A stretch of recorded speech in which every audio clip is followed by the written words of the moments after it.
And Dan. In this section, we will be focusing on the qualitative data and analysis. We'll begin with a quick overview of what qualitative analysis is, its uses, the types of data that can be collected or used, the variety of techniques that are available for the analysis, and then this will be followed by a quick 6-step for analyzing QPR data. So let's dive in. Nancy Leach is a professor at CU, and she's an expert in qualitative and mixed method analysis. She really defines qualitative analysis really nicely.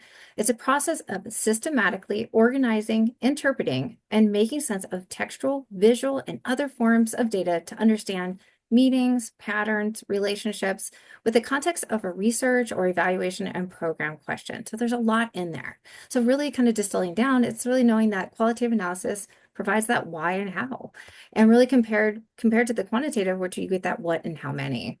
So next slide would be great.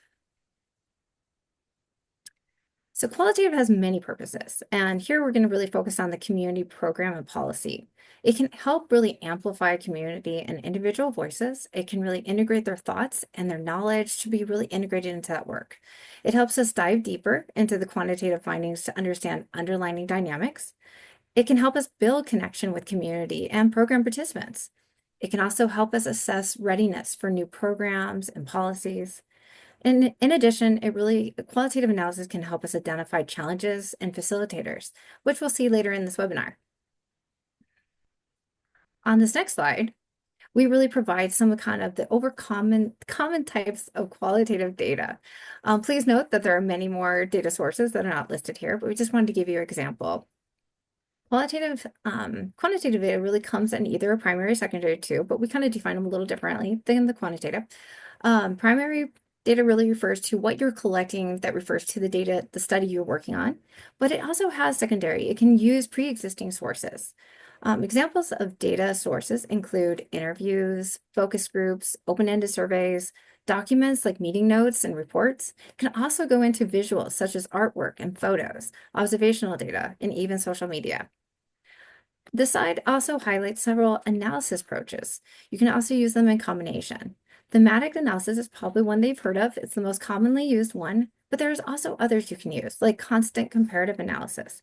It's an iterative process that helps develop inductive codes, which we'll talk about a little bit, to identify key categories that allows for comparison, which is really helpful when you're looking at site to site or a school to school comparison of what's happening. And please note that there are more techniques that really fit any need that you need for an evaluation or research question or even programming question. So next slide, please. Thank you. Before we explore the example in the qualitative analysis, it's important to really note a key message. Qualitative analysis can range from a quick and straightforward to highly detailed and time-intensive. The complexity of analysis really depends on the factors that we're showing here, the research question and their complexity, the type of data, is it a primary or secondary, the target population, that particularly like for data collection. It really also has that intensity and the volume of data collection, data variability, the amount of data that we're analyzing, and also we've got to look at our resources and our skill set. So really we want to distill it down to like qualitative analysis is often perceived as intensive, but in our example, we can make it really simple and quick. Go next slide. So let's quickly walk through how your QPR data can be used to inform your program. We've outlined 6 steps that can be applied to pretty much any component that's in your QPR. You can identify facilitators or health equity efforts. So in this example, we're going to be using FY24 QPR data from quarters 1 all the way through 4. This data already exists and has been collected. Since we're working with pre-existing data, we're not going to talk about data collection process here, but we will cover it in a future webinar. So as you can see on the slide, there are 6 steps we're going to go through. We're going to start by defining that purpose. So let's move on to the next slide. So on the first step is really defining the purpose of the analysis. This can be a simple question, or it can actually go into a very detailed objective and multiple aims. It's really about starting to think about what do you want the analysis to reveal. For example, on the FY24 QPR data and looking at challenges, your team might want to know what are some of the lessons learned? What are the main challenges that happened? We can talk about this during staff meetings where we can really brainstorm of really wanting to distill it down of what do we need to know from this data. So examples that we've given here are what are the main challenges we faced in FY24? And what lessons learned and how can we apply them moving forward? Next slide. And once we know how we've really set that purpose, we can start gathering the data and organizing it to be able to analyze it. For this example, the FY24 QPR data might be stored in an Excel. So we just start by pulling the relative challenge sections into a Word document. Really, you guys can use anything, any tool that works for you. We've talked about using Excel, Word documents, PDFs, paper.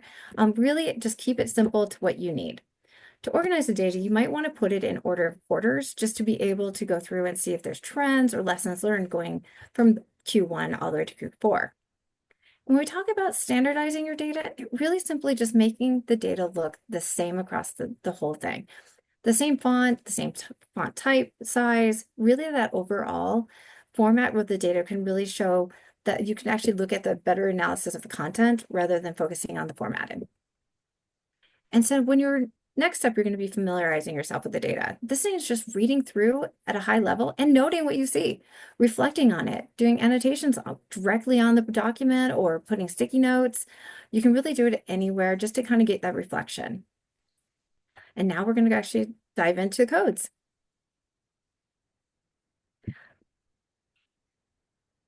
So before we actually just kind of talk about the process of codes, we're going to talk about what codes are supposed to be doing. So they're not really scary. Sometimes people think they can be very taxing. They're really just basically breaking down the data into smaller, meaningful segments that you can use to identify patterns, themes, trends. Kind of what is the data telling you? There are two different kinds of codes that are usually used. Deductive is predetermined codes that can come from your research questions, themes that data collection tools that you've used, the interview guides, if you've used them, knowledge sources, literature review, experts in the field. Then there's inductive. That's a data-driven codes that are emerging from the patterns and the themes within the data. Both types of codes can be used in the same analysis.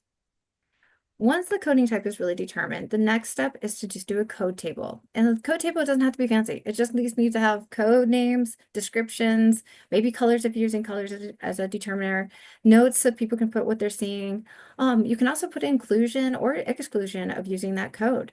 It's really up to you, and it should be a table that's living. It's evolving with the analysis, so you can update it throughout. So during the coding, assigning codes to relevant segments of the data. The most common way is you can really just highlight it with different colors. You can also separate out segments and label them with a code. There's many ways that you can feel comfortable of just assigning a piece of data to a code. This is an iterative process, meaning you're going to make multiple passes through the code, and subcodes can be used. You can break these down even further. More complex analysis can use software, but is not necessary.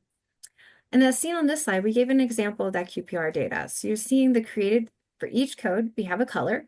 And in the document, there's a segment of highlighted segments of that correspond to colors that are particularly for that code. So you see in our table below, there are 6 codes with different colors attached to them.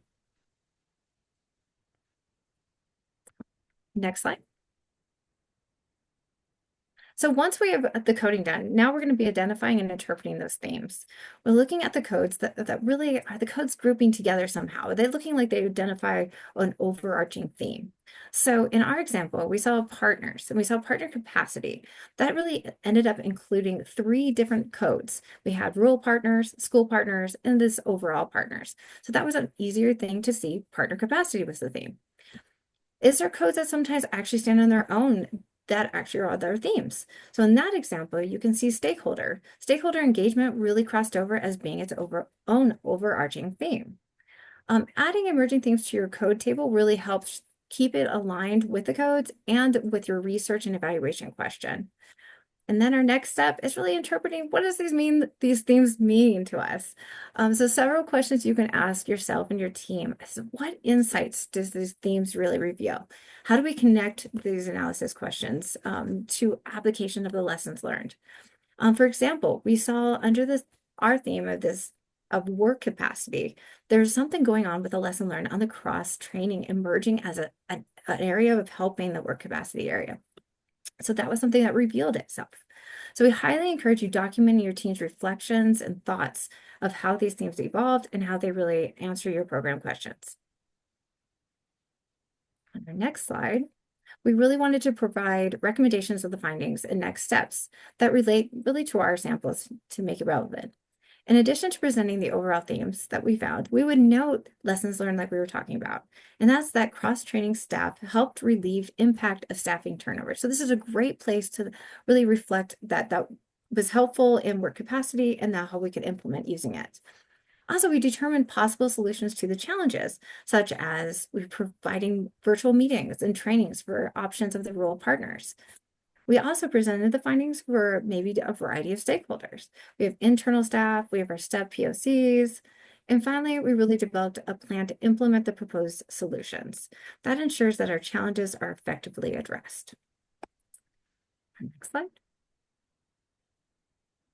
And lastly, we wanted to share ways to disseminate these findings. The big thing here to really note is know your audience. Determine what you want to emphasize about your findings, and most importantly, what format will be the clearest way to express your message to your audience and their takeaway. You can do this creatively. You can use templates. One way to share the data is through data visualization. There are several ways in the qualitative data to really show visual appealing ways to do this. You can do it through templates. You don't have to come up with your own. As you can see, that's one of the examples. Other forms can be briefs or infographics. Really, you can also do short staff meetings that present the findings. Really, the biggest takeaway we wanted to say is that choose a format that suits your audience and the purpose of making the findings accessible and actionable. And I'm going to hand